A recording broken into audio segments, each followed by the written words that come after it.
Ana Clara por la organización del encuentro, con todas las complicaciones y también los beneficios que puede traernos la virtualidad, ¿no? La idea, voy a hacer una pequeña presentación y después le daré la palabra a Armando, del trabajo que hicimos, ¿no? En el marco de esta propuesta desafiante que nos hicieron los organizadores del encuentro para pensar problemas en común, ¿no? Algo que no es habitual en el marco de un congreso o de una jornada.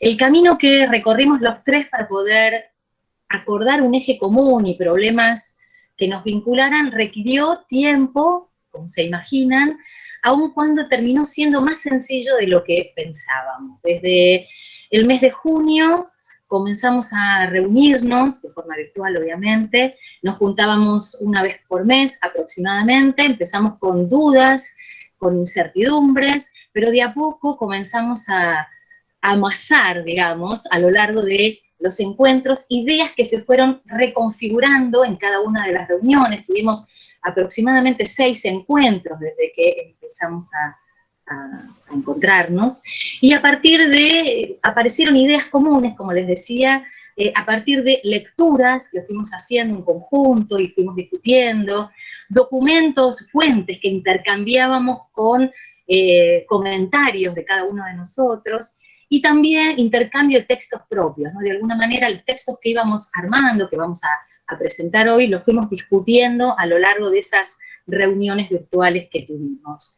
Surgieron preguntas claves entonces que son las que orientan cada una de nuestras indagaciones que vamos a presentar hoy en esta mesa, que si bien no es una ponencia conjunta, tiene ejes, las 3 ponencias creemos tienen ejes comunes, que tienen que ver con el problema de la prueba, la construcción de la verdad en el marco del proceso, que fue lo que surgió como la cuestión capital para nosotros. En ese marco más general, hay 3 grandes ejes que se encarnan en nuestras presentaciones. Por un lado, podríamos decir, la relación o tensión entre oralidad, testimonio por un lado, y escrituralidad y documento por otro, el problema del carácter performativo del derecho, del documento jurídico, y finalmente la cuestión de la costumbre.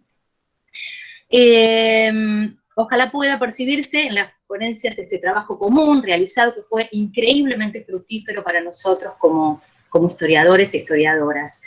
Volvemos a insistir, o queremos insistir, en que la experiencia de pensar con otros en nuestra disciplina no es algo habitual. Es más, las instituciones científicas no premian con frecuencia a los historiadores y a las historiadoras que producen demasiado con otros, que producen en equipo, ¿no? Lo que prima en general es la idea de carrera individual, de producción solitaria. Y teniendo en cuenta esto, la experiencia de trabajar en conjunto que nos han propuesto, la verdad, ustedes, ha sido innovadora respecto de estos cánones dominantes y rompe con cierta lógica individual liberal que nuestra disciplina forja y valora. Así que les agradecemos mucho por este desafío, que no fue fácil, pero fue muy enriquecedor, provocativo, y esperamos que perdure como mecanismo de trabajo del arte. Así que bueno, ahora sí, después de esta introducción, le paso la palabra a Armando.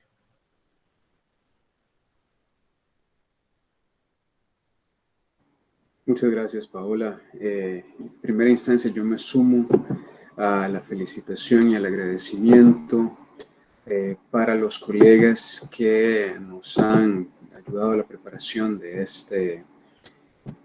esta importante reunión de la red bianual, y me sumo a un saludo general. Voy a empezar de una vez, aprovechando el tiempo, porque tengo muchas cosas que decirles y no quiero excederme demasiado. Yo he debido cambiar un poco el título de mi ponencia para la siguiente: los boni viri o boni homines de la Edad Media, un modelo de idoneidad, diálogo entre fuentes jurídicas y fuentes judiciales. El término binominal boni viri o boni homines es recurrente en toda la documentación del occidente medieval a lo largo de todo el periodo, desde al menos el siglo VI hasta el siglo XVI. Nunca definido explícitamente, ha conservado en torno suyo un halo enigmático, a pesar de los múltiples trabajos que lo han abordado desde inicios del siglo XX. Ciertamente, ha sido analizado en diversas perspectivas, aunque casi siempre los estudios se han complementado en vez de contradecirse. Esto, pues, fundamentalmente intenta responder a una sola pregunta con diferentes avatares: ¿quiénes eran los llamados boni viri homines? Desde la década de 1960, además, puede distinguirse una fuerte tendencia a intentar caracterizar dichos personajes por la función o funciones que parecen cumplir en la sociedad medieval. Toda la literatura, desde 1964 a 2018, ubica a los personajes así llamados desempeñando 5 roles. Primero, pertenecen a una corte y tienen funciones judiciales, dígase son los jueces, son los miembros constitutivos de las cortes o son los consejeros de esas cortes. Finalmente pueden ser también oficiales que realizan pesquisas en el marco del proceso. Segundo, son árbitros o mediadores entre las partes. Tercero, son los testigos de las actas, específicamente los garantes públicos de las acciones judiciales. Cuarto, son estimadores de precios, daños, valores, extensiones o límites de las tierras. Quinto, son mediadores entre las partes y las autoridades públicas. Es decir, convencen a los jueces de aceptar el arreglo entre las partes y no imponer penas, o convencen a las partes de llegar a ese arreglo y buscar mediación o arbitraje. El mismo esquema puede seguirse para analizar la documentación borgoñón, pero el proceder es infructuoso, porque no se aporta más a la discusión que la ampliación de la base empírica de viejas constataciones. A pesar de las múltiples investigaciones dedicadas al tema, no sabemos aún qué es lo que quiere decir con certeza el término boni viri o boni homines. Las investigaciones de los últimos años parecen preconcebir la existencia de un grupo definido de personas así descritas, y por lo tanto se esfuerzan desesperadamente por encontrar pruebas de esta hipótesis en las fuentes. Pero los contornos de ese grupo de personas nunca logran definirse con certeza. En lo relativo a la función, los boni homines llevan a cabo una amplia gama de acciones que son irreductibles a una única función social o a un grupo definido y orgánico de funciones. Enseguida, la búsqueda del origen social que algunos investigadores han intentado identificar arroja como resultado un amplio abanico de estratos sociales dependiendo de las acciones en que cada caso lleve a cabo el boni viris o homo. Finalmente, los mismos personajes que aparecen en documentos así designados en el siguiente pierden el apelativo.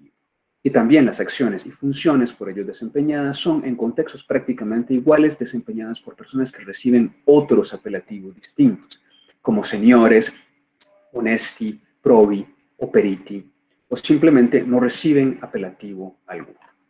Yo propongo, por lo tanto, investigar qué es lo que está detrás del término. Y para ello me refiero al trabajo aparecido este año de la investigadora Elena Giannozzi, que estudia el significado de bonus vir en el derecho romano. Esta autora demuestra que, desde los tiempos de la República, el adjetivo bonus tiene una doble connotación. Remite tanto a la posición social como a un conjunto de virtudes, es decir, a una caracterización moral.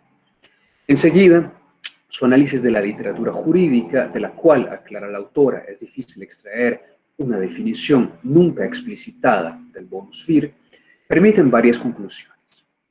En términos generales, los edictos compilados en el digesto refieren fundamentalmente a una caracterización moral del bonus vir. En cambio, en el Código Teodosiano, el bonus vir denota sobre todo un origen social. En cuanto a la novela, las leyes remiten principalmente a una condición ética. Antes bien, aclaran que una persona libre de extracción social muy baja no puede ser entendida como un bonus vir. Es posible sintetizar diciendo que la posición social del bonus vir en Roma denota una expectativa de integridad moral, implícita en la pertenencia a ciertos círculos sociales. Pero dicha expectativa refiere en última instancia a una disposición ética. Es de hecho la caracterización ética del bonus vir la única capaz de dotar al término de un valor hermenéutico. Así, apoyada en Pascal Naumovich, Giannozzi introduce la idea de que el bonus vir refiere a un estándar de comportamiento análogo a la bona fides. Como criterio determinante de las relaciones bilaterales económicas, la bona fides debe entonces entenderse como la fides del hombre de bien, lo que hace de este último, caracterizado como un hombre honesto y de buena reputación, un modelo de juicio, es decir, un modelo de comportamiento, que sirve como estándar para determinar si quienes actúan en el marco del derecho cumplen con sus obligaciones y funciones a cabalidad y de la mejor manera. Las acciones que son llevadas a cabo por los boni viri en las fuentes romanas son múltiples. Escogen el curator ventris de un niño que está por nacer, son el depositario del fideicomiso, son el agilis in rebus, son el praetor in populis, pueden ser sacerdotes, pueden ser jueces o estimadores. En todos los casos, el concepto de bonus vir sirve como un estándar a partir del cual juzgar la adecuada concreción de dichas acciones e implícitamente a la vez como un condicionante para ejercerlas. El argumento de Elena Giannozzi es absolutamente convincente. Se sostiene por las numerosas referencias romanas al arbitrium boni viri, entendido como el estándar a partir del cual deben juzgar los jueces, lo cual incluso produjo sinonimia entre el officium iudicis y el officium boni viri, o más directamente entre el iudex y bonus viri. En breve, es posible afirmar que la esencia del concepto jurídico de bonus vir en derecho romano remite a la probidad. El análisis de las fuentes altomedievales apunta a una conclusión semejante. Las representaciones que se encuentran en las fórmulas sálicas editadas por Merkel, en las fórmulas endecadenses, en las cartas enónicas, en el formulario de Marculfo, en el edicto de Teodorico y en las leges visigotorum, caracterizan a los boni homines como socialmente prominentes, pero sobre todo como honestos, de buena reputación y de buen testimonio. Si consideramos entonces, por una parte, las fuentes de la práctica, de donde pueden extraer las acciones recurrentes de los personajes llamados boni viri, y ponemos atención, por otra parte, a los textos jurídicos, donde se enumeran las cualidades que determinan la idoneidad, admisibilidad o incluso la excelencia de quienes efectúan aquellas acciones, constatamos una total compatibilidad entre estas cualidades y aquellas a las que las fuentes clásicas acuerdan a los boni. Es posible entonces afirmar que el término boni viri homines en las fuentes altomedievales refiere esencialmente a un modelo de idoneidad. Es en suma un distintivo de idoneidad. No existe por ende un grupo de personas definido en la sociedad medieval que se llamen boni viri. Este es un apelativo que describe la idoneidad de todos aquellos que cumplan un rol específico en el proceso judicial distinto al de las partes, a saber, el del juez, incluyendo a los árbitros, el de testigo, el de asesor o consejero y el de encuestador. La idoneidad de quienes cumplen estos roles está por demás definida por los mismos criterios. Deben ser fidedignos, deben ser de buena fe, no pueden ser idiotas, no pueden ser infames, no pueden ser menores de edad y no pueden ser vilísimi, es decir, tienen que tener cierta condición social. Además, no pueden ser siervos, tienen que ser libres. El término boni viri es entonces un medio altamente eficaz para expresar este conjunto de cualidades. Por esa razón es tan recurrente, pero también por la misma razón no es sistemático. A veces aparece, a veces no. Comprende una gran amplitud de acciones concretas, de orígenes sociales, etc. Así abordado el problema, es, pues, posible entender la aparente polisemia o inconsistencia del término que durante tanto tiempo ha oscurecido los estudios dedicados a este tema. Bien, es importante ahora especificar que entre los roles, los desempeñados por quienes en las fuentes son llamados boni viri, el de testigo y el de consejero se distinguen por una particularidad, la pericia. El consejero o asesor no puede aconsejar a las partes si no tiene un cierto conocimiento de aquello sobre los que las va a asesorar. Su aptitud está obviamente definida por ese hecho. La pericia del testigo, en cambio, queda definida como conocimiento de causa.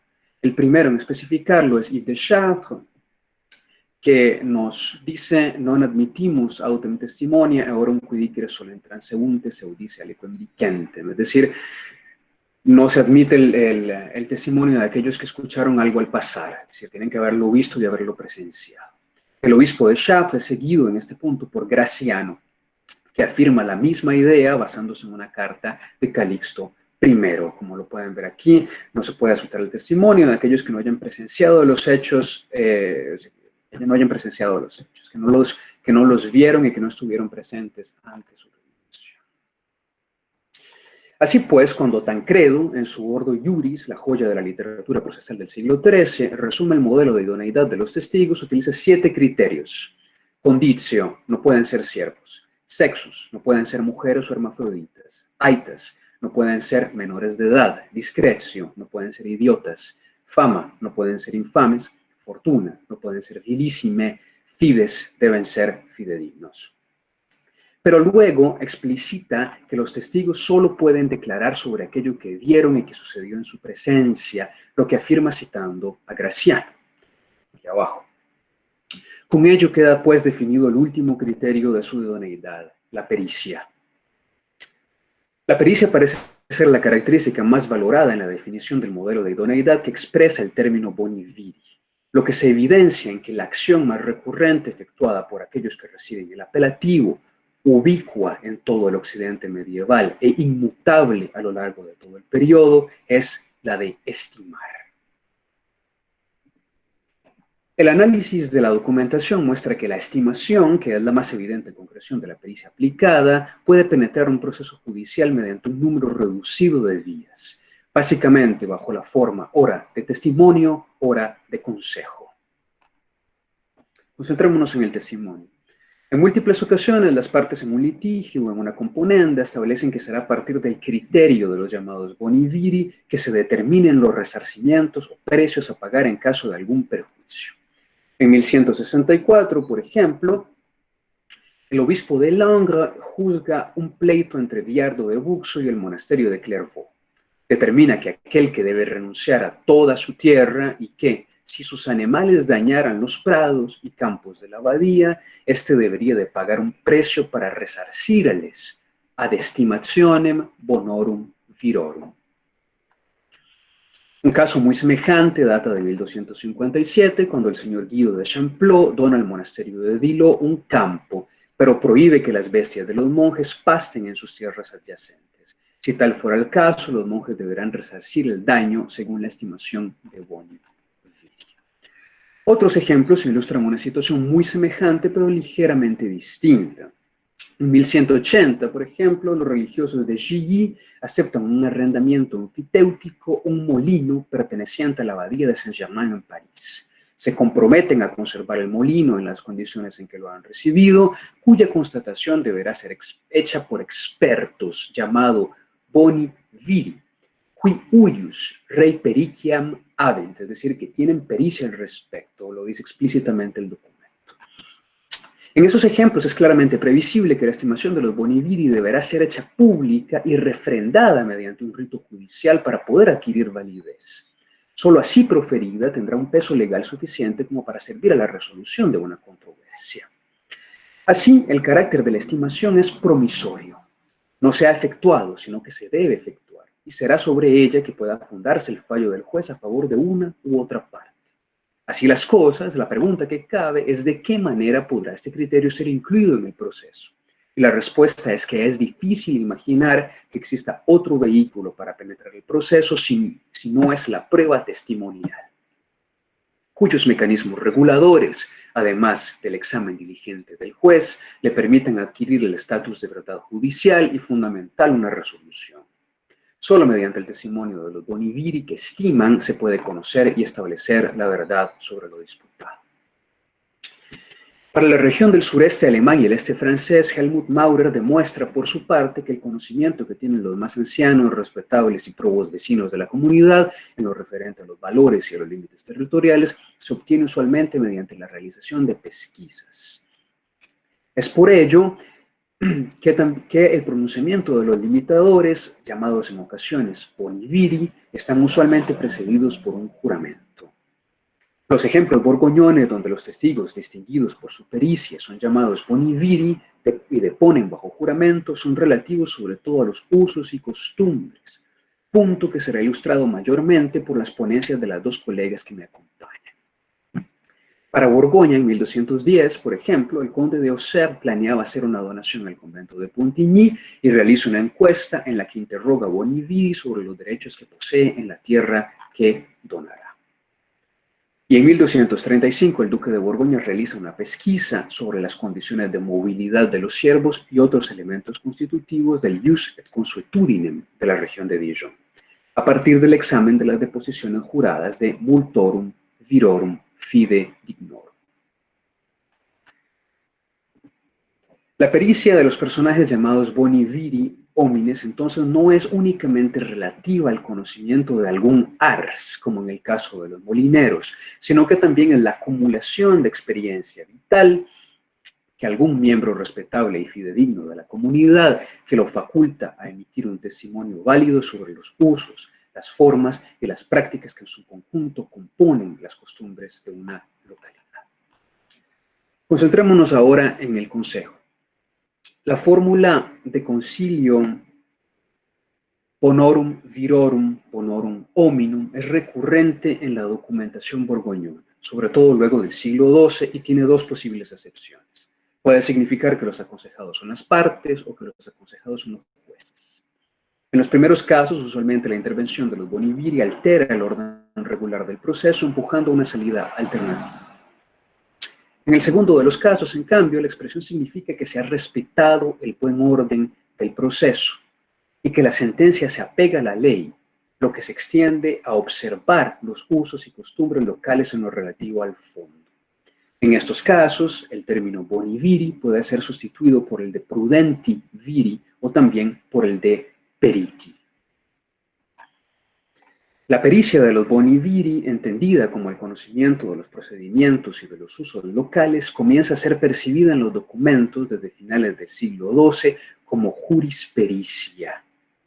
En 1190, por ejemplo, el arzobispo de Sens sella una carta que narra cómo los monjes de Charly tenían un conflicto con el señor de Seignelay y con los vasallos de un lugar que se llamaba Puydau, sobre el uso de unos bosques cerca de esta localidad.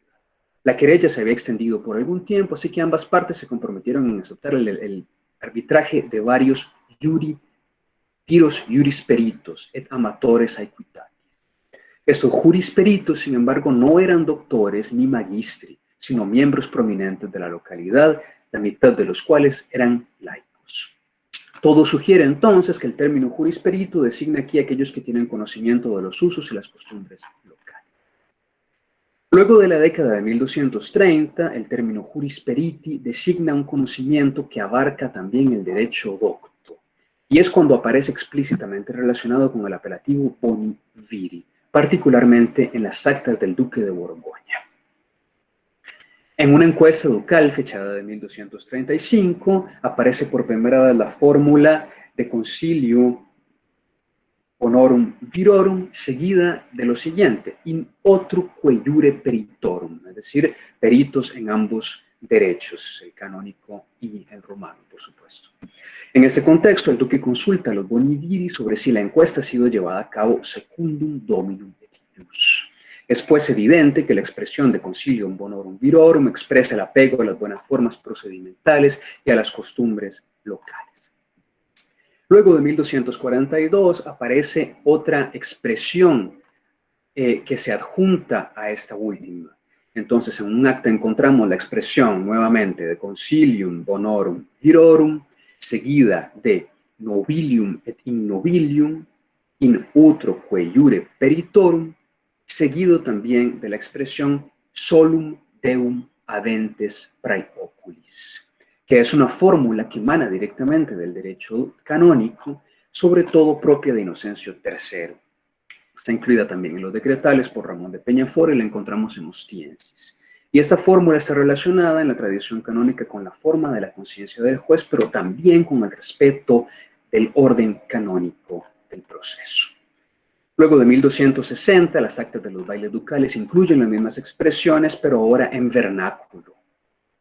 Dicen del consejo de las buenas gentes y especialmente del consejo del señor del duque, o dicen también habemos respetado y examinado diligentemente el proceso de la causa con el consejo de los prud'hommes y con el consejo del señor duque, con Dios frente a nuestros ojos.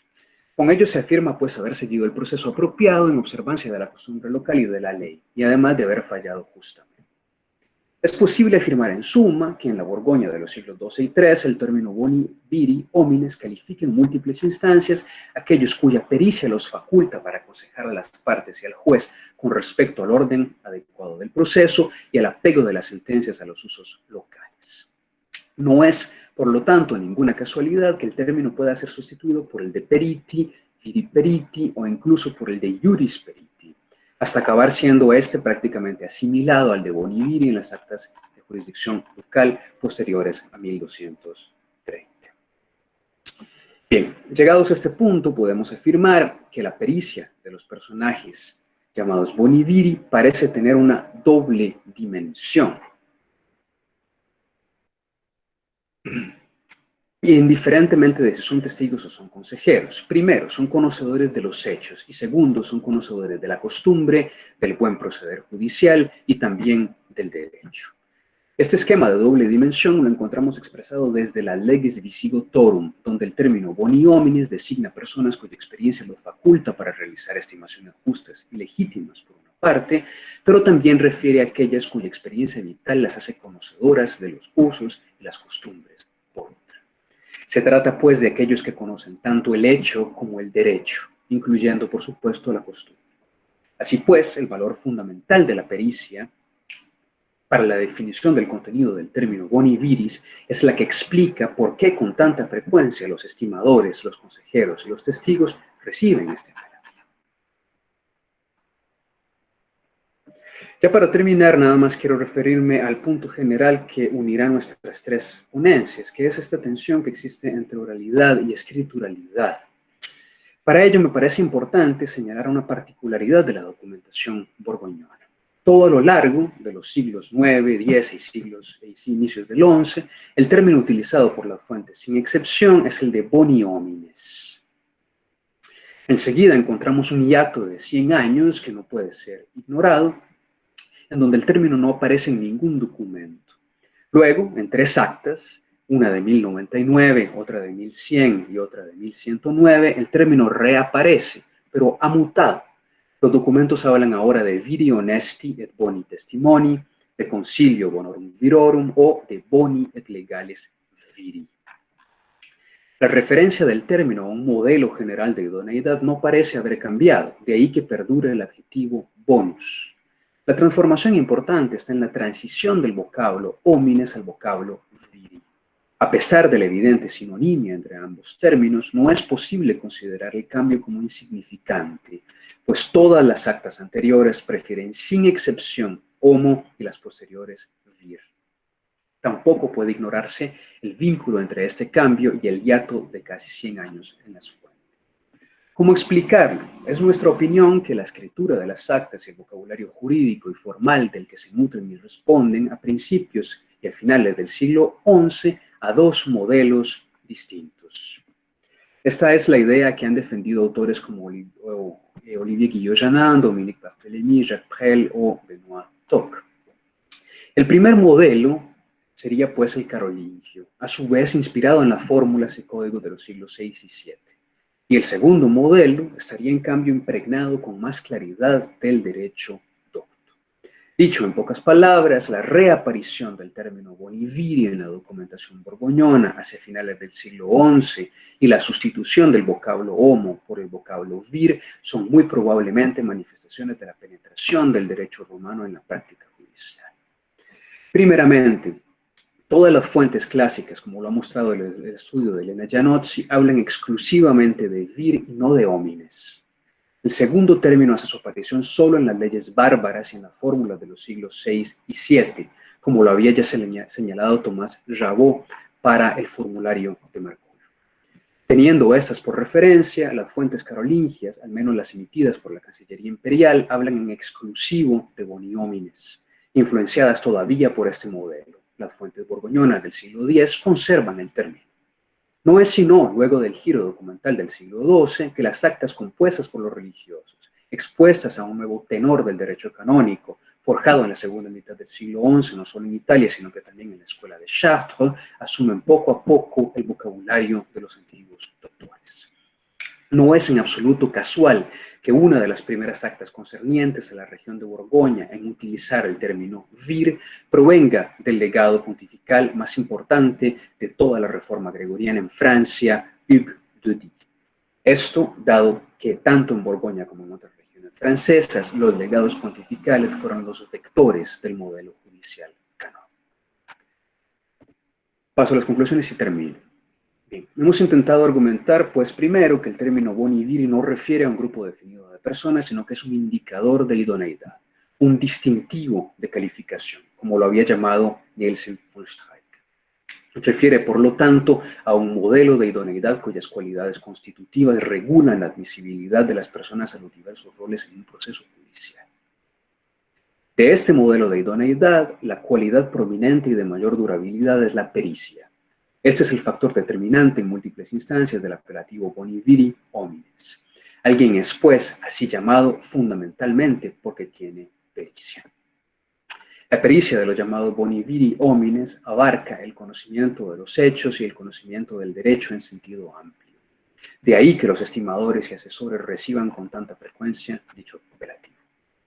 Esta pericia adquiere validez en un proceso solamente bajo la forma de una enunciación admisible confinada a los espacios que el derecho preconcibe para que las personas distintas de las partes profieran palabra. Por eso, los boni viri homines mencionados en las actas de la práctica son normalmente los consejeros, los testigos, los árbitros y menos frecuentemente el juez. Muchas gracias.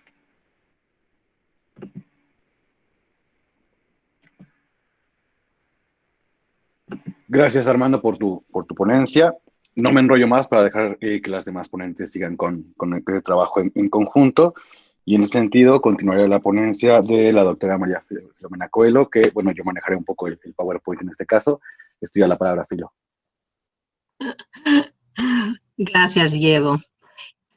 Bom, tenho que, obviamente, juntar-me a todos os que me antecederam para começar por agradecer a organização, ao Diego Amêndola, à Ana Clara, por todo o trabalho que tiveram, o carinho, o empenho. É graças a eles que estamos aqui agora. Lógico que queríamos estar no México fisicamente, né? Mas as circunstâncias assim o impediram, e então vamos aproveitar da melhor maneira, como disse Paola antes, aproveitando, né, as particularidades que este sistema nos oferece, né?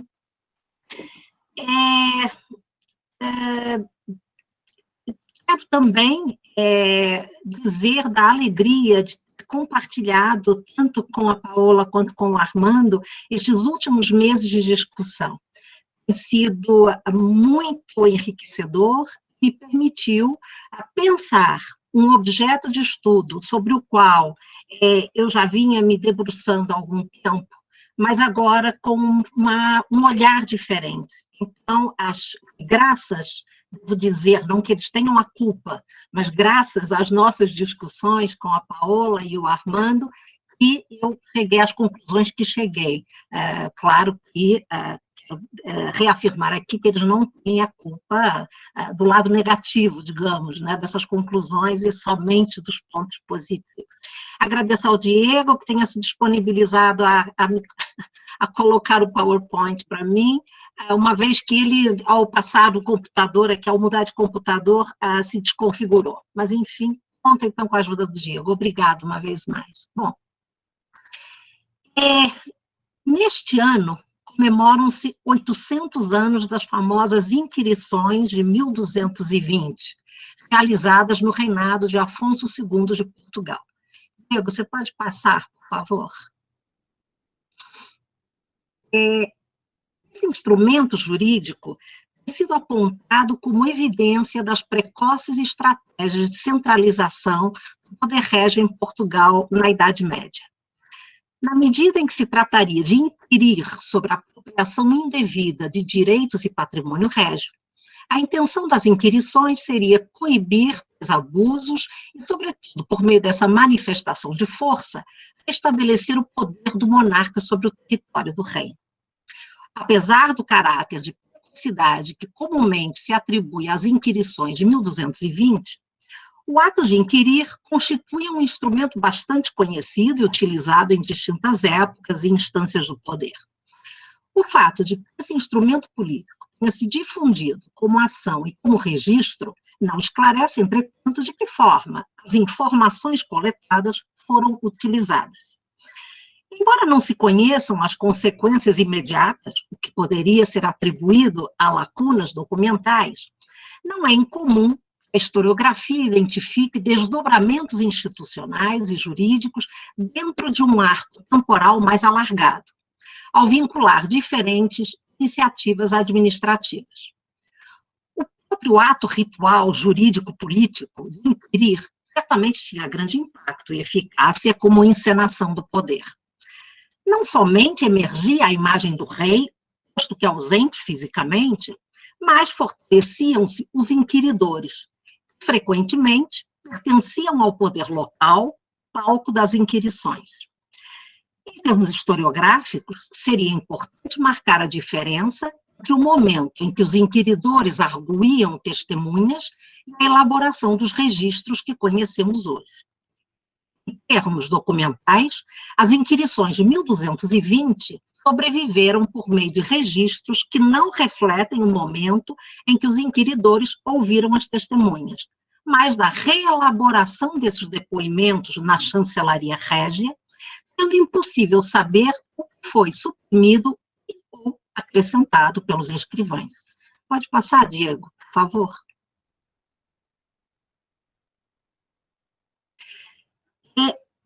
Tal como Diego, ¿se lo puedes pasar, por favor? Isso, graças. Como o termo de abertura das inquirições anuncia, o objetivo era comprovar o que anuncia o reguengo nos territórios pelos quais circularam os inquiridores. Em princípio, a situação sugere que se tomou a decisão de instaurar um processo de inquirições é porque Afonso II não dispunha em seus arquivos de documentos que pudessem comprovar os direitos régios sobre essas terras. Mas um pouco se pode deixar de considerar que levar a cabo inquirições pode ter sido uma estratégia muito mais eficaz do ponto de vista político do que simplesmente apresentar registros escritos comprobatórios de posse de direitos cuja materialidade fria não provocaria nos súditos o efeito desejado.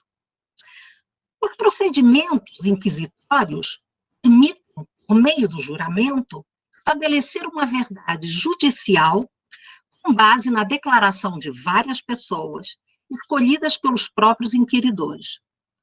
Portanto, trata-se de constituir uma espécie de júri, ao mesmo tempo que produz prova com os seus testemunhos. O expediente origina-se da prática carolíngia de inquirir, amplamente usada também para dirimir disputas em torno de direitos senhoriais. Embora pareça claro que o recurso às inquirições buscava a produção de provas, não se pode deixar de observar que o recurso se apoia numa ambiguidade importante. Antes de se pretender fixar uma prova material, tratava-se de dar autoridade a uma informação supostamente conhecida por todos. Portanto, atestar aquilo que era de domínio público seria um contrassenso, mas do ponto de vista político, a razão era diferente. As palavras proferidas no ato da inquirição e aquelas registradas, eventualmente sob outro formato na Cúria Régia, têm forte potencial de ação política. As informações fornecidas pelas testemunhas reforçam ou criam laços que frequentemente misturam territorialidades, comunidades e dependências. Os depoimentos instituem uma verdade, dita em voz alta, diante de homens bons. Portanto, não se trata tanto de averiguar os fatos em sua totalidade, uma perspectiva estranha à lógica jurídica, impossível de alcançar, mas de reconstruir a realidade por meio de um método que garanta a probabilidade. No caso das inquirições de 1220, estamos diante da vontade do rei Afonso II em restabelecer a verdade como manifestação do próprio poder régio. Mas é importante notar que essas inquirições não se revestem do caráter justiceiro do príncipe. Aqui, trata-se de enviar homens bons, em seu nome, vão indagar, por meio de um método controlado, possessões e direitos que pertencem. São os súditos e vassalos que, ao testemunharem, parecem fazer justiça ao rei, restabelecem verdade. Entretanto, claro que, na perspectiva do modelo corporativo que rege essa sociedade, seria uma aberração jurídica concluir que os súditos tenham a capacidade de dizer justiça. Trata-se de outro sentido, pelo qual os súditos inquiridos manifestam-se na qualidade de membros inferiores do corpo, reconhecem em voz alta o que pertence ao rei.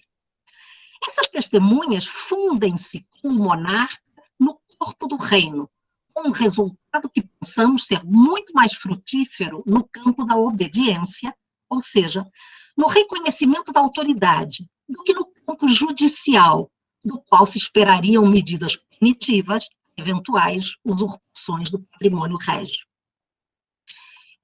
Com vistas, então, a inquirir sobre o que pertence ao rei em determinado território, encena-se, ao mesmo tempo, um ato de fortes conotações ideológicas e políticas que revitaliza os laços entre o dominus rex e seus vassalos. As inquirições de 1220 propiciaram ainda o alargamento dos conteúdos que acabamos de expor, relativamente aos testemunhos e às provas, aos homens bons que exerceram nelas o papel de inquiridores. Identificadas como importantes e conhecidas figuras eclesiásticas laicas do norte do reino, que apoiavam o rei, que se opunham ao arcebispo de Braga, em cuja jurisdição territorial se levaram a cabo as pesquisas. Os inquiridores tinham interesses fundiários e senhoriais nas regiões inquiridas. A verdade é que os testemunhos iam construindo sobre os domínios do rei revitalizava igualmente o poder dos inquiridores, na medida em que era por intermédio deles, em suas mãos, os súditos, ou esses vassalos, juravam a verdade. Portanto, eles eram fisicamente o elo entre a cabeça e os membros inferiores do corpo. Por eles, passava a seiva que dava sentido político ao corpo. Na realização das inquirições, ficaram os registros escritos. E ainda assim, não se trata de manuscritos produzidos em 1220, mas no final desse mesmo século, maneira pela qual a Chancelaria Régia entendeu que seria adequado fixar o instrumento jurídico. Ao registrar por escrito em apartados, que são esses que vocês têm aí no PowerPoint, ao registrar por escrito em apartados completamente independentes os conteúdos que correspondem a 4 eixos jurisdicionais, reguengos, foros e dádivas, padroado régio, bens das ordens, a Chancelaria Régia deu outra roupagem aos testemunhos, fracionando a verdade que eles construíram no momento dos depoimentos. O Códice de 1290, que transcreve as inquirições de 1220, apresenta primeiro todos os testemunhos colhidos em cada localidade relativamente ao primeiro eixo, centenas de fólios depois, o segundo eixo, e assim o terceiro e o quarto. Os objetivos desta comunicação, procedemos à junção dos 4 apartados referentes a cada localidade e tentamos construir alguns problemas. Diego, queres passar, por favor?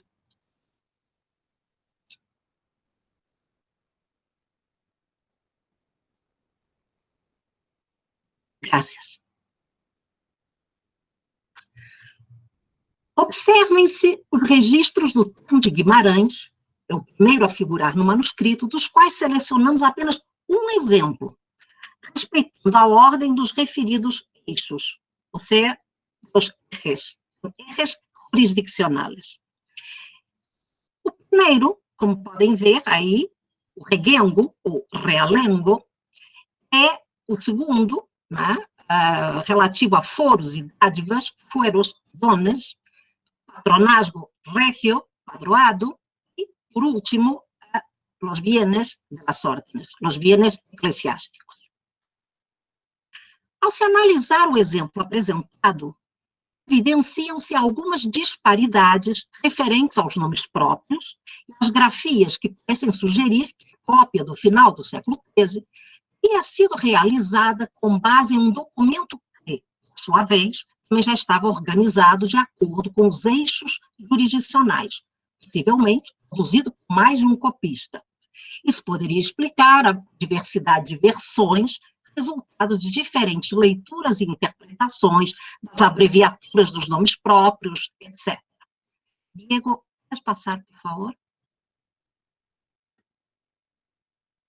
No que tange à construção da prova e da verdade, por meio do instrumento jurídico das inquirições, importa destacar a unidade territorial considerada era a paróquia, ou, mais precisamente, os paroquianos encabeçados pelo respectivo reitor.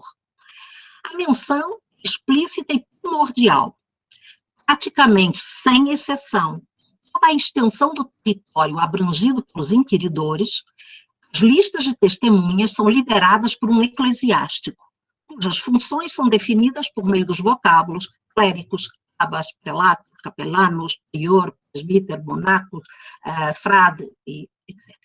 Excepcionalmente, quando se observa a ausência da cabeça política dos fiéis, os registros apontam a ausência como algo importante e chegam a esclarecer o motivo. Para o contexto das inquirições de 1220, a verdade configura-se na paróquia, e a cabeça desse corpo político, o pároco, é entendida como o homem bom principal. As demais vozes que darão corpo à verdade que se espera encontrar e tornar pública são os membros da melhor parte dessa comunidade política, entendida como microcosmo da cristandade. O número de testemunhas ouvidas no total das inquirições é alto, cerca de 1.000. A quantidade por paróquia é bastante variável, limitada provavelmente à existência de suficientes homens de qualidade considerados aptos para a tarefa.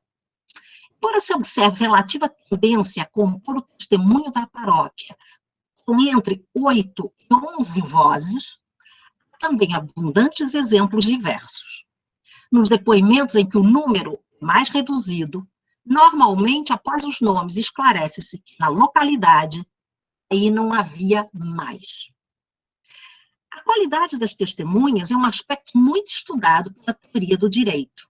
Relativamente à Idade Média, entende-se ser condição indispensável que isso se apoiasse na avaliação que a sociedade fazia daqueles a serem ouvidos, cujas opiniões e informações fornecidas constituiriam os ingredientes com os quais se chegaria à verdade. A fé cristã, por exemplo, é uma condição de altíssimo valor positivo, da qual derivam as demais qualidades exigidas a uma testemunha fidedigna, valha a redundância, chamada a se pronunciar matérias atinentes à comunidade dos cristãos. Além desse requisito, que se torna ainda mais evidente pelo protagonismo assumido pelos párocos nas inquirições de 1220, a qualidade das testemunhas é obviamente masculina, não há mulheres entre os depoentes. Em seguida, observa-se que hierarquizações do tipo social consideradas comuns para a Idade Média pela historiografia não parecem ter importância. A expressão homem bom, que nas nossas fontes aparece como bonus homo, é usada unicamente em 3 ocasiões. Neste sentido, chamo a atenção para as reflexões de Armando Torres sobre a fluidez do conceito homens bons, cuja aparente polissemia ou inconsistência, segundo ele, apresentou dificuldades aos estudiosos do tema, mas parece ficar claro nos 3 trabalhos que ora apresentamos, a chave para entendê-lo em termos históricos reside muito mais numa qualidade moral, que os torna peritos em avaliar situações e estados, e dar disso seu conhecimento e ciência. Eles têm, como diz Armando Torres, recuperando as leges Visigotorum, uma experiência vital, que no caso das inquirições de 1220, era formatada, territorializada na paróquia. No caso sugestivo, que ainda apresentará a Paula Miceli, a probidade assentava-se na vizinhança, devido à teatralidade jurídica, assumia uma dimensão pública. Nas inquirições, a vizinhança traduz-se como qualidade paroquiana. O juramento era condição indispensável para que os depoimentos das testemunhas tivessem pretensão de verdade. A fórmula jurados disseram que repete-se em absolutamente todos os registros. Os detalhes do ato de juramento são desconhecidos, muito embora se possa imaginar que certamente cada uma das testemunhas o tenha feito com a mão sobre os evangelhos, como era previsto na Idade Média. Os verbos mais empregados são ter, dar, pagar, sempre conjugados no presente do indicativo. O senhor, seja ele o rei ou as ordens eclesiásticas, em habet. A frase assim formulada recria uma realidade suspensa do tempo, sem condicionantes históricos. Os vassalos fiéis dão, pagam, configurando a contrapartida essencial ao ato, sem a qual o senhorio não alcança a materialidade. Temos serem esses os verbos primordiais que, ditos e ouvidos em cada localidade, davam substância à verdade que os poderosos envolvidos no procedimento pretendiam tornar pública, ali mesmo, no momento da oitiva dos depoimentos. Em seguida, a dimensão pública transcende a pequena localidade em que as testemunhas evocaram a verdade e se reconfigura, potencializa por meio do instrumento escrito a ser moldado pela chancelaria régia. Além da verdade, as inquirições de 1220 mostram-se valiosos instrumentos do poder monárquico e eclesiástico, cuja principal característica, hoje visível em sua forma escrita, se assenta na voz dos vassalos testemunhas. A maneira como essas vozes foram moduladas, tanto no momento da inquirição, como depois, nas mãos dos escribas da chancelaria régia, permite vislumbrar a potencialidade das provas produzidas por meio de processos jurídicos na dinamização de cenários políticos. A validade dos modos de proceder, aferida em todas as etapas que configuravam o processo de inquirir, era alcançada de acordo com a percepção geral da eficácia dessas operações para chegar à verdade. Uma dimensão de justiça que não prescinde da performance, encenada em comunidade, e cujos objetivos políticos seriam impossíveis de alcançar por meio da simples prova documental. Tratava-se de conseguir provas testemunhais da boca dos fiéis paroquianos, os quais encarnavam pela própria constituição de comunidade política dos cristãos, cristandade, um modelo de probidade, fides. Nesse sentido, sublinha-se o caráter místico da justiça, que se alcança no exato momento em que a voz dos fiéis paroquianos vassalos se faz ouvir. Essa voz é experimentada como corpo social e político. O registro escrito das inquirições, realizado posteriormente, manteve a vivacidade da mise-en-scène. Não evidentemente como fotografia de cada sessão em estado bruto, mas como resultado de apurado tratamento dos depoimentos, cujos resultados ressaltam o caráter místico do corpo que testemunha a uma só voz. A oralidade, nesse caso, é a força da escrita. A voz das testemunhas que permite, na cadência fortemente repetitiva do texto escrito, compreender as inquirições como acontecimento jurídico. A oralidade das inquirições não é efêmera. Ela foi transmutada em regularidades como testemunhas processuais da verdade. É isso. Obrigada, espero não ter passado muito tempo. Acabei não marcando, mas...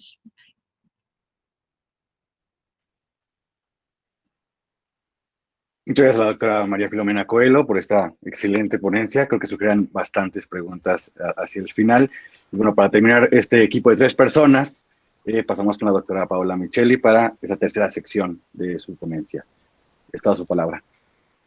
Muchísimas gracias, Diego. Bueno, ya hice mis agradecimientos, así que para no demorar demasiado la mesa, paso directamente a mi presentación. Se titula Probar la costumbre en la escena judicial, testimonio, verdad y teatralidad política. La prueba de la costumbre en el marco de una pesquisa judicial es un escenario privilegiado, creo yo, para indagar sobre varios de los ejes que hemos diseñado para esta mesa de discusión. Probar la costumbre requiere precisamente poner en movimiento una serie de imperativos jurídicos que instalan a la prueba testimonial en el centro del proceso y que al construir una verdad judicial instituye en ese acto a la costumbre como tal. Se advierte de este modo con potencia el carácter performativo del proceso judicial, así como también, y este es un punto que no debemos olvidar, de los diplomas o documentos que plasman los pleitos, ¿no? Como ha dicho Pierre Chastain, la escritura documental es ella misma una acción sobre el mundo por su carácter performativo, por el hecho de que la formalización escrita de la acción, inserta en una dinámica de usos y de reapropiaciones, interviene en el mundo. Me voy a centrar entonces en una pesquisa que se llevó adelante en 1152, que la llevó adelante la infanta Sancha, hermana del emperador Alfonso VII, a pedido de los monjes de Sahagún contra los habitantes del Grajal, acusados de romper cada año la presa que alimentaba el molino del monasterio. Es lo que se conoce como la conjura de Grajal, muy conocida historiográficamente. Desde el inicio, la controversia giró en torno a la consideración de si esta práctica, la ruptura de la presa para poder pescar con las aguas liberadas, debía ser considerada como una costumbre desde mucho tiempo observada. Así lo plantearon los hombres del Consejo de Grajal, al señalar que se trataba de una consuetudinem ex diuturnitate temporum. A lo largo del proceso se desestimará esta posición, argumentando que por el contrario se trataba de una costumbre maliciosa y nueva. El diploma de 1152, que voy a trabajar, editado en la colección diplomática del monasterio de Sahagún, es de una enorme riqueza porque no solo recoge los testimonios y describe el procedimiento de forma muy exhaustiva, sino que además posee un tono narrativo que permite recrear ante nuestros ojos el montaje de la escena judicial, las estrategias políticas ligadas a lo teatral y la articulación entre pacto y sentencia, ¿no? Se enlaza en este diploma de forma muy particular la escritura formular y la narración de los hechos. Hay investigadores que han trabajado esto particularmente, Dubin, Gaffar, que señala cómo en los diplomas del siglo II específicamente de esta colección se puede ver de forma muy patente una articulación entre la narración y la fórmula, cosa que desaparece en el siglo XIII. Bueno, ¿quiénes son los que están pleiteando en este conflicto, en este proceso, ¿no? El proceso enfrenta por un lado el monasterio de Sahagún, por otro al Consejo de Grajal. El monasterio comenzó siendo un santuario dedicado al culto de los mártires Facundo y Primitivo, y desde el siglo X desarrolló estrechos lazos con los monarcas leoneses, ocupando un papel fundamental en el proceso de conquista cristiana. Fue fortaleciendo su poder frente a señores, monasterios y consejos vecinos a partir de 1080, cuando a instancias de Alfonso VI se nombraron abades cluniacenses para guiar los destinos del monasterio, y el monarca le concedió completa inmunidad, cuestión que se reforzó en 1083, cuando el Papa Gregorio VII lo colocó bajo su jurisdicción y le otorgó inmunidad respecto de toda otra autoridad civil y eclesiástica, decisión que autonomizó al monasterio también respecto del episcopado legionense, dentro del que se encuadraba en sus comienzos, ¿no? Cuestión que implicó muchísimos conflictos también con el episcopado de León. En este marco, no es casual entonces que para fines de la centuria se advierte una intensificación de los conflictos que se irán desarrollando sostenidamente a lo largo de siglos. Diversos documentos, entre ellos la crónica anónima de Sahagún, aún con las críticas de estos últimos años respecto de lo fidedigna de esta crónica y respecto de las discusiones en torno de en qué época efectivamente fue escrita, que últimamente se sostiene que fue para el siglo XIII. Bueno, la crónica y otros documentos describen que al momento de la muerte de Alfonso VI se desató en la región controlada por el cenobio un clima de violencia contra el monasterio, produciéndose revueltas de burgueses y campesinos, temas muy estudiados por la historiografía, y que se organizaron hermandades que tenían por objeto protegerse de los abusos de los monjes. Si bien lo que dice la crónica tiene le plantea alguna duda a los historiadores y a las historiadoras, hay algunos otros documentos, fueros, en donde, por ejemplo, se señalan estos conflictos. La villa de Grajal, comprendida dentro de la jurisdicción del monasterio, no está ajena a este movimiento, y según narra la crónica, sus habitantes habrían organizado una hermandad en 1111 justamente para protegerse de los abusos del abad y de los monjes. El pleito que vamos a analizar debe enmarcarse también en ese escenario más general de conflictividad política. En un diploma de 1139 ya tenemos datos de esta disputa, ¿no? El documento describe que Sancha, hermana del emperador, Alfonso VII, y señora de Grajal, interviene al tener noticias de que los monjes se quejaban de injurias y daños y molestias realizados por el consejo y los hombres de Grajal. Porque justamente, recuperando una supuesta práctica de los ayones del fisco, cada vez que el rey y la propia Sancha iban a Grajal, rompían la presa de los molinos de Villa Salit, en el Cea, que pertenecía al monasterio, y con las aguas liberadas se dedicaban a pescar. La infanta, en esa carta, ordena que ninguno de sus descendientes causase nuevos problemas a los mencionados monjes en lo tocante a este asunto. Sin embargo, unos años más tarde, en 1152, se advierte que el problema no está resuelto, dado que Sancha, a pedido de su hermano, lleva adelante una pesquisa con el objetivo de resolver definitivamente el problema, ¿no? Durante todo el reinado del emperador Alfonso VII, en lo que se refiere a Grajal y a la resolución de los conflictos con el monasterio, se va a encargar doña Sancha, ¿no? Por diversos motivos, porque es la tenente de la villa, algunos dicen que también porque tiene una relación de afecto personal con Grajal, porque es allí donde murió su padre, y por haberla recibido como don particular de su madre. Este diploma de 1152, siempre en la voz de Sancha habla siempre en primera persona, se relata que debido a la persistencia de los actos violentos y maliciosos de los de Grajal, los monjes y el abad del monasterio saguntino se presentaron frente al emperador Alfonso VII y frente a Sancha para requerir, y aquí hay una descripción, una narrativa muy apasionada, digamos, dice que entre llantos y súplicas, con humilde desesperación, le pidieron al rey su intervención. El rey entonces convocó a dos de los potentiores de Grajal para que explicaran su accionar, y estos dos hombres sostuvieron que la ruptura de la presa del molino la realizaban sus padres desde antiguo y por costumbre. Frente a esto, los hombres del monasterio volvieron a sostener que no se trataba de una costumbre antigua, sino de una práctica hecha con malicia y violencia y de corto tiempo. Establecida así la controversia, es decir, el problema que ordenaba la pesquisa y la pertinencia de las pruebas, es decir, si la ruptura de la presa de Villa Salit era costumbre antigua o no, maliciosa o razonable, Alfonso VII encomendó a su hermana, como ya les dije, llevar adelante la pesquisa por todos los lugares para dar a conocer la verdad, hacer carta y resolver definitivamente el problema.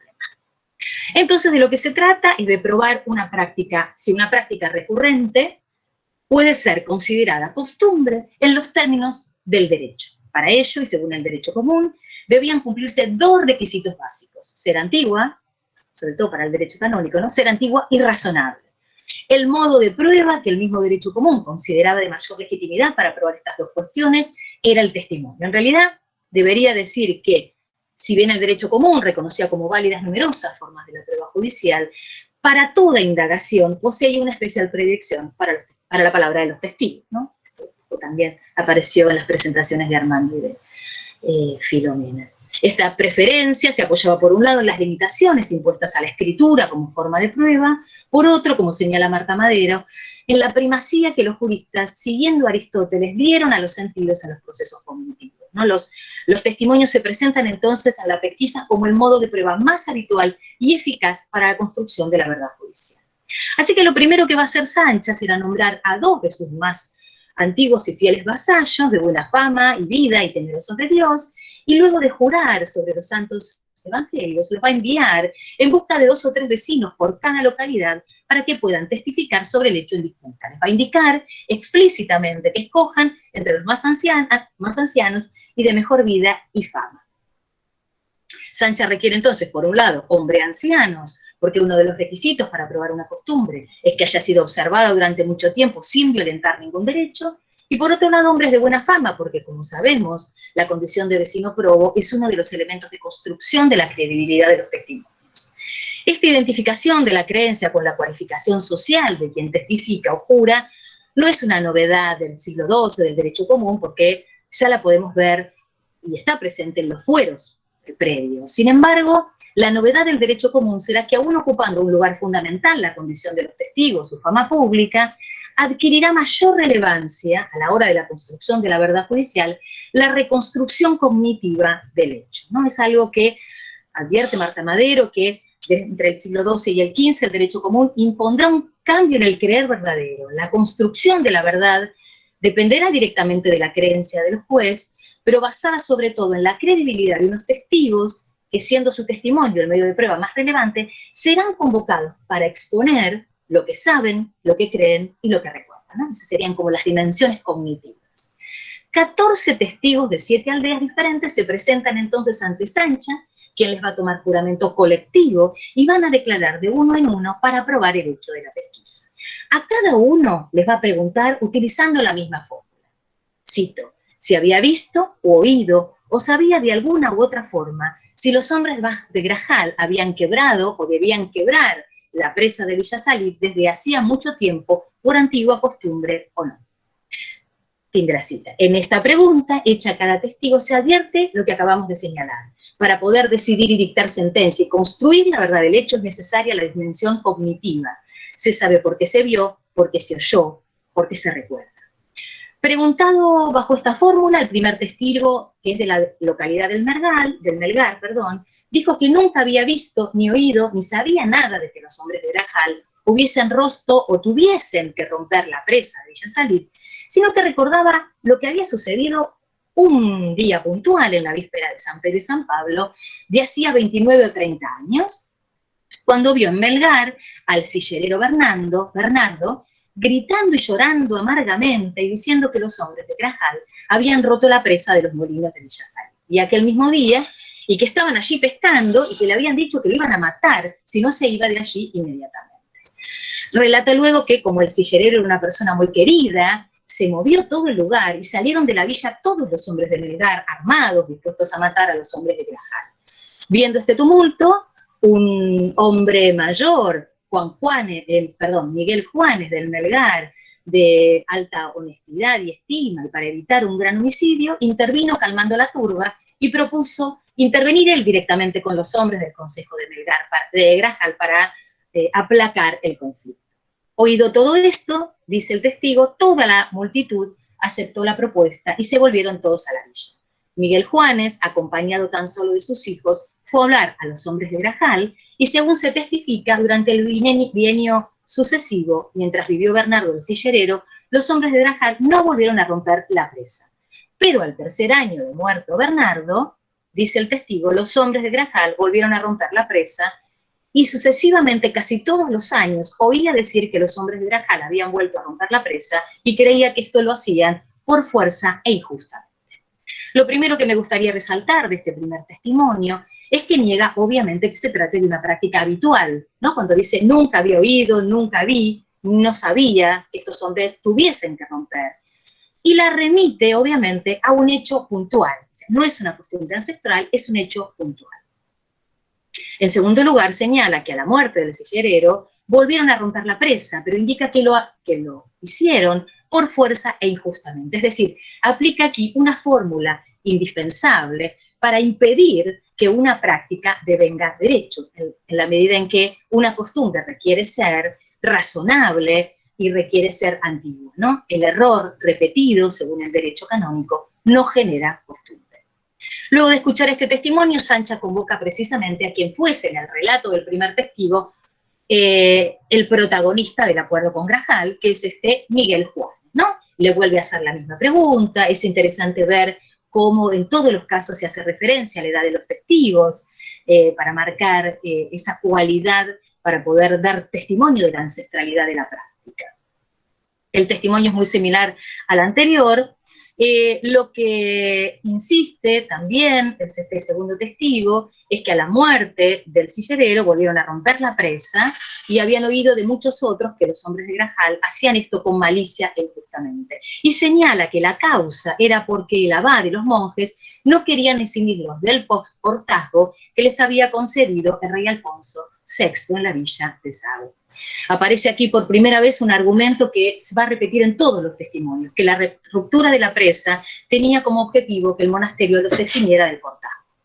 Los testigos que continúan declararon cosas muy similares, con más o menos niveles de detalle. Todos coinciden en que sabían y creían que los hombres de Grajal rompían la presa injusta y maliciosamente, y no por ninguna causa, y por la causa de ser exentos del pago del portaje.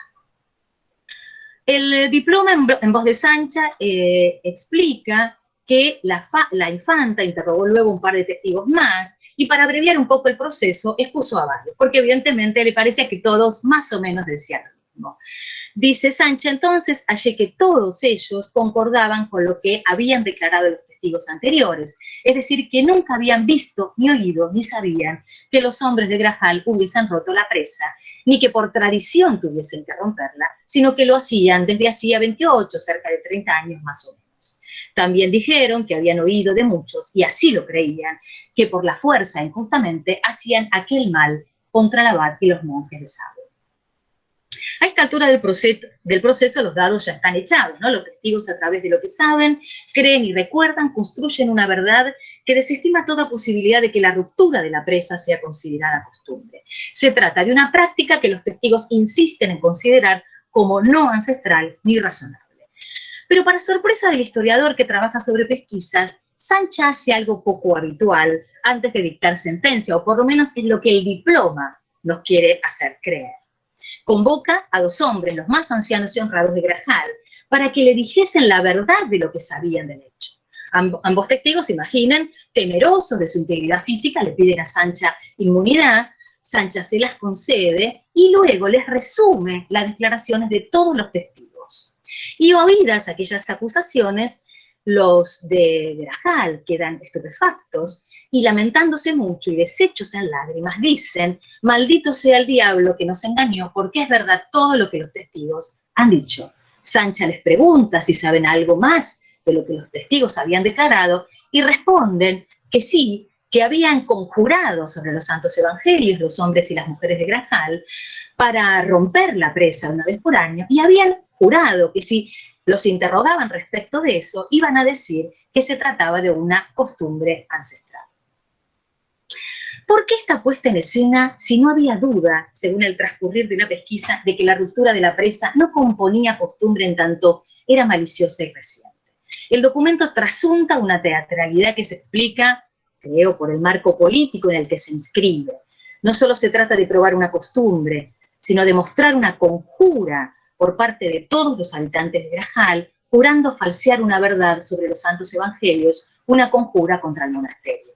Me gustaría detenerme en dos cuestiones entre las muchas que nos permitiría relevar este magnífico documento. Una primera que concierne a un problema que discutimos mucho con Filomena y Armando y está presente en las ponencias que acaban de presentar, que tiene que ver con el lugar de la oralidad y el testimonio. Como ya señalamos, el testimonio en la pesquisa cumple un rol clave a la hora de la construcción de la verdad, cuestión harto evidente en el diploma estudiado. Ya hemos señalado la preferencia por la voz viva de los testigos sobre la voz muerta del documento, pero ¿qué relación guarda la vocalidad del testimonio en el marco de la pesquisa que el documento se esmera en reproducir con la construcción de la verdad? En este caso particular, las fórmulas a las que yo le he prestado mucha atención en general en mis investigaciones dejan paso a la puesta por escrito de una vocalidad o oralidad menos formular, como si reproducir lo que los testigos dicen en su forma más espontánea, digamos, tuviera un impacto más potente en la construcción de la verdad. Se construye toda una teatralidad en relación con la palabra pública de los testigos que no deja de llamar la atención, tal vez porque el documento no trata solo de probar una costumbre, sino de construir una teatralidad política que legitime al monasterio en el marco de una conjura política, que construya la idea de una conjura política, que realce los dotes mediadores de la infanta. Y además no podemos ser ingenuos, ¿no?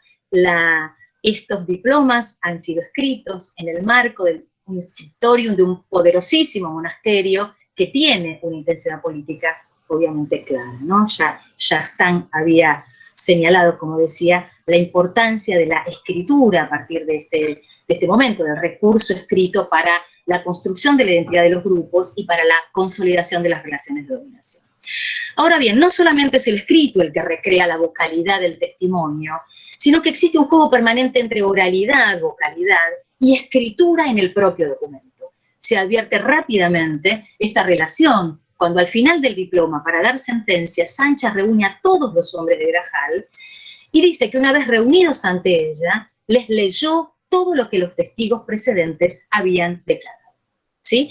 Imaginen, dice el diploma, oído esto, los hombres y mujeres de Grajal temblaron de miedo, pero Sancha les calmó la angustia y finalmente dio sentencia. Dice el diploma, visto, oído y conocido todo lo que precede, Sancha decretó una multa y luego los de Grajal dijeron amén y el emperador ratificó solemnemente la sentencia.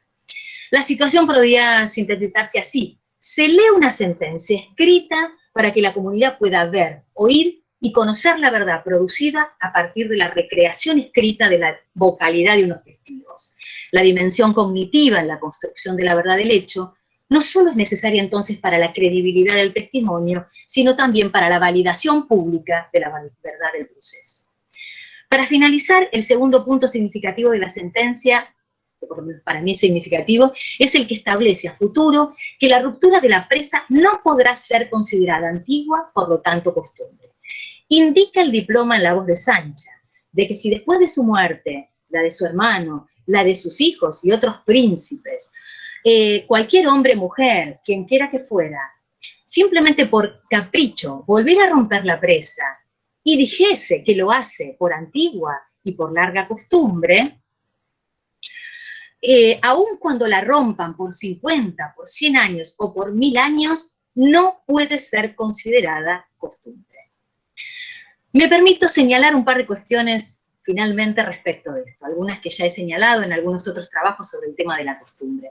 Por un lado, la costumbre en tanto derecho no existe previamente a la pesquisa, aunque los pleiteantes usen ese concepto estratégicamente. Es la sentencia resultado de la pesquisa en la que públicamente testimonian los vecinos más viejos y probos de la localidad y que demuestran los requisitos que requiere una práctica recurrente para devenir derecho, lo que transforma una práctica recurrente en una costumbre. Por otro lado, la sentencia nos plantea algo más, y cierro con esto. Establece que si en el futuro testigos afirmaran que la ruptura de la presa debe considerarse una práctica ancestral, aún así, aún probando por la cantidad de años que el derecho establece para que sea costumbre, aún así no valdría como costumbre.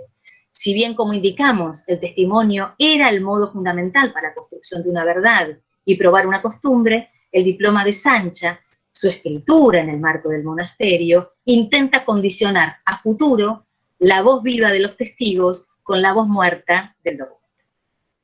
Muchas gracias. Muchas gracias, doctora Paula Micheli. Otra ponencia también muy interesante, que ahí me ha dejado varias dudas también, que después, si hay tiempo, yo las haré. Pero por ahora paso la palabra a Armando Torres, que dará la conclusión a estos 3 trabajos. Muchas gracias, Diego. Rápidamente, nada más. Para concluir, los 3 ponentes quisiéramos subrayar algunos de los elementos que vinculan nuestras investigaciones en el detalle. En lo relativo a la idoneidad, es interesante constatar que la vecindad es una cualidad determinante del testigo idóneo. Eso sucede de manera transversal en la documentación estudiada por nosotros 3. Es la vida en la localidad, una vida prolongada, además, la que garantiza el conocimiento de fondo relativo al hecho y a la costumbre, y es por lo tanto determinante de la calidad del testimonio. Otras características relativas a la conditio y al sexo se manifiestan también.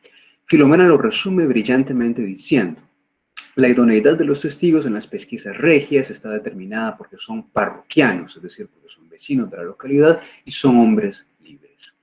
Por consiguiente, su documentación no omite la utilización del adjetivo hombres buenos, aunque sea de manera excepcional. También en lo relativo a la idoneidad, importa subrayar el papel de la infanta Sancha, quien es la que recaba los testimonios en el documento estudiado por Paola. Ciertamente Sancha es la señora de Grajal, pero su rol de encuestadora no deriva de su jurisdicción feudal. La documentación deja en cambio claro que es por petición del rey Alfonso VII que ella lleva a cabo esta acción. Tal encomienda se justifica, pues, por la posición prominente que Sancha tiene en la región, además de por la vocación a mantener la paz que esa posición conlleva, pero también por el carácter fidedigno y por la buena reputación de la princesa. Dado que estos son, pues, los elementos que determinan su idoneidad, a Sancha podría teóricamente atribuírsele el distintivo de hombre bueno, de no ser por su sexo. Sin alejarnos de Sancha, otro elemento que importa subrayar atañe a la transición entre oralidad y escrituralidad que la ponencia de Filomena ha tratado en detalle. Se trata de entender de qué manera se afinan las voces disonantes para obtener un grado suficiente de armonía que el documento resultante pueda registrar como la verdad oficial. En el estudio de Filomena es la Cancillería la encargada de producir la ilusión de una deposición a una sola voz. En el estudio de Paola, en cambio, es la misma encuestadora quien, mediante su propia proferta, apaña la variabilidad de las deposiciones que ha recabado y afirma, allá que todos ellos concordaban con lo que habían declarado los testigos anteriores, es decir, que nunca habían visto, ni oído, ni sabían que los hombres de Grecia hubiesen roto la presa, etcétera, etcétera. En estos tres elementos, entonces, encontramos una importante transversalidad en los diferentes corpus documentales, a pesar de la diferencia, tanto en la época que abarcan como el objetivo que tienen en su producción. Gracias. Muchas gracias a las tres ponentes, muy interesante. Yo me quedo con algunos puntos que pueden dar para la discusión. De inicio, creo que una lectura jurídica, conceptual y política nos da tres elementos para analizar tres momentos diferentes, todos plenomedievales, sí, pero de diferentes geografías, de diferentes maneras, digamos. Me quedo bien con esta idea que planteaban las tres ponencias sobre las ambigüedades, que plantean estos procesos que ya Filomena enunciaba, o los problemas que hay en tanto a la definición conceptual, como lo hacían también Armando y Paola. Esto es fundamental, me parece, cuando uno piensa en esa conceptual que ha ido definiéndose desde Koselleck en los años 70, 80, hasta lo que es actualmente. Los conceptos subordinados, concomitantes, nos cambian también la forma de entender los documentos. Por supuesto, ya lo dijo Armando para su conclusión del equipo, la relación entre lo oral y lo escrito acaba siendo mucho más complicada de lo que pensamos. Pienso en lo que decía Paola Micheli y lo que decía María Filomena, es decir, hay que buscar en la documentación diferentes formas en que se conjunta lo oral y lo escrito. Y por supuesto, digamos, como el tema general, estas implicaciones de las pesquisas. Y es muy diferente el actor que está señalando quién va a hacer la pesquisa y a quién se va a preguntar como testimonial para la pesquisa. Y un puntito más, solamente para cerrar, la restauración de la verdad me parece que es un elemento toral de las tres ponencias. ¿Qué se entiende por verdad? ¿Cómo se conforma esta verdad? Y al final del día, ¿cómo se redacta en un documento, digamos, la verdad? ¿No? Siempre la pongo yo entre comillas, pero ¿qué es esta verdad al final de la documentación? Por los temas que yo trabajo, obviamente me encantaron las tres ponencias, todas me han gustado hasta ahora, y les quiero agradecer a las tres por haber presentado estos textos tan interesantes. Sé que vamos un poco retrasados, pero sí quisiera darles 10 minutos para descansar un poco las piernas, tomar un poco de agua y que regresáramos. Vamos a ponerlo en 11:40 para tener números cerrados y continuar ya con la última mesa de la mañana con la doctora Flavia Gali. ¿Correcto? Muchas gracias. Muchas gracias. Ahora regresamos, no sé, de la sesión.